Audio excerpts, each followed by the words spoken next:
एक गांव था। वहां के एक मोड़ पर दो रास्ते थे, जिसमें एक रास्ते पर कम लोगों का ही आना जाना हुआ करता था।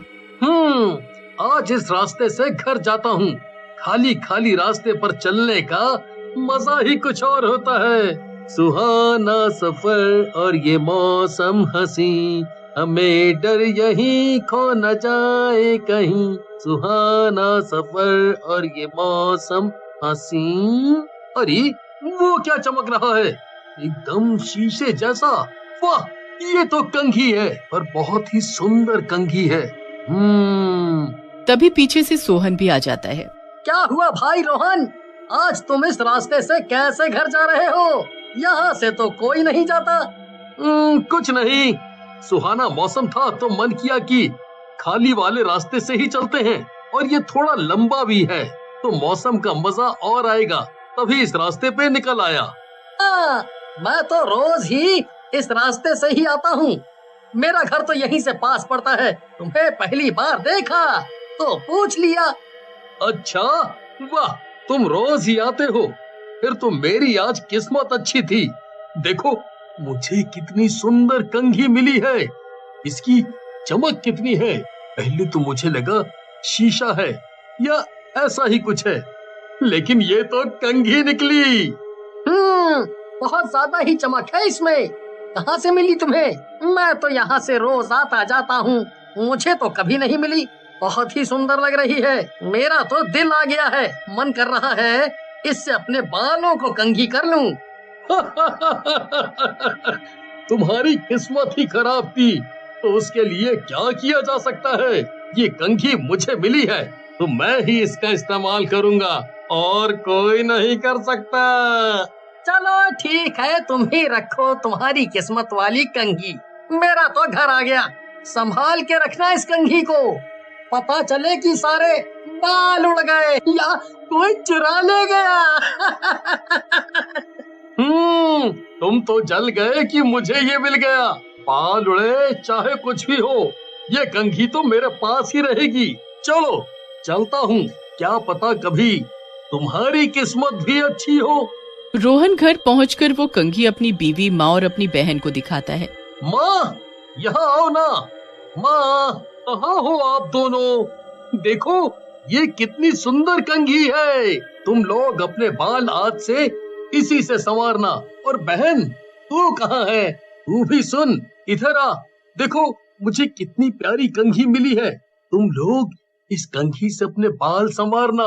बहुत ही सुंदर है ये, लगता है किसी राजा महाराजा के हाथों में पड़ी थी और अब किस राजा के पास आ गई है। इतना क्या शोर मचा रखा है तुमने? चिल्ला तो ऐसे रहे हो जैसे कुबेर का खजाना मिल गया हो। हाँ भाभी, आप ठीक बोल रही हैं। घर पर आते ही इतना ज्यादा शोर मचा दिया है। बोलिए भैया, क्या काम है आपको? ऐसा क्या लेकर आए हैं? ऐसी ही कोई गिरी हुई चीज उठा ली होगी और ऐसे चिल्ला रहे हैं जैसे कि खजाना लेकर आए हैं। दिखाओ मुझे भी क्या है। ये कंघी तो सच में बहुत सुंदर है। कहाँ से मिली तुम्हें? कितनी प्यारी है। लाओ मैं अपने बाल सबसे पहले कंघी कर लूं। भाभी आप ऐसा करोगी? कंघी कितनी प्यारी है, पहले मुझे करने दीजिए। ठीक है, तुम सबसे छोटी हो तो तुम ही सबसे पहले इसका इस्तेमाल करो। उन तीनों ने एक एक करके अपने बाल उस भूतिया कंघी से संवार लिए और सोने चले गए। जब वो सुबह उठे तो उन्हें अपना सर बहुत हल्का हल्का लगा। चलो मैं अपना काम करूं, सुबह हो गई है। अरे मेरा सर इतना खाली खाली क्यों लग रहा है? वो जैसे ही अपने सर को छूती है, तेज तेज चिल्लाकर रोने लगती है। हे भगवान, ये क्या किया आपने? मेरे सुंदर और लंबे बाल कहाँ गए? उसके रोने की आवाज सुनकर रोहन और रोहन की बहन दोनों ही कमरे में आ जाते हैं। क्या हुआ भाभी, आप रो क्यों रही हैं? आप ठीक तो है ना?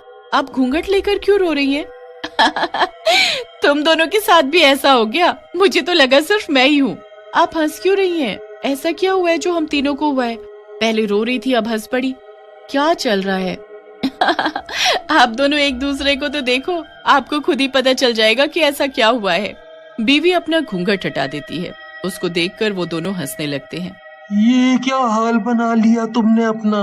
तुम टकली क्यों हो गई हो? अरे नहीं भैया, वही नहीं, हम दोनों भी टकले हो गए हैं। वो सामने आईने में तो देखिए। हे प्रभु, ये क्या हुआ मेरे साथ? हमारे सर पर से बाल कहाँ चले गए? मुझे तो लगता है वो कंघी ही कुछ गड़बड़ है। उससे हम तीनों ने कल रात में बाल झाड़े थे, सुबह हम तीनों के ही बाल गायब हो गए। तभी कंघी में से भूतिया आवाज आती है और उसमें से एक टकला भूत निकलकर उनके सामने आ जाता है। मैं एक कंघी ही नहीं, मैं तो एक आत्मा हूँ। तुम भूत बोल सकते हो मुझे। भूत बनकर मैंने इस कंघी पर कब्जा कर लिया है और जो भी इस कंघी का इस्तेमाल करेगा उसके साथ ऐसा ही होगा। इसीलिए अब तुम लोग पूरे गांव को एक एक करके इस कंघी से बाल झाड़ने को कहोगे। तुम कैसे भूत हो जो लोगों के बाल काट रहे हो? लोग कंघी से बाल को ठीक करते हैं, ना कि बाल खत्म करते हैं। अब तो मेरा कोई बॉयफ्रेंड भी नहीं बनेगा। भूतिया कंघी से तुम ऐसा क्यों कर रहे हो? तुम में किसका भूत है जिसको हमारे बाल लेकर खुशी मिल रही है? मेरी कहानी थोड़ा दुखदाई है।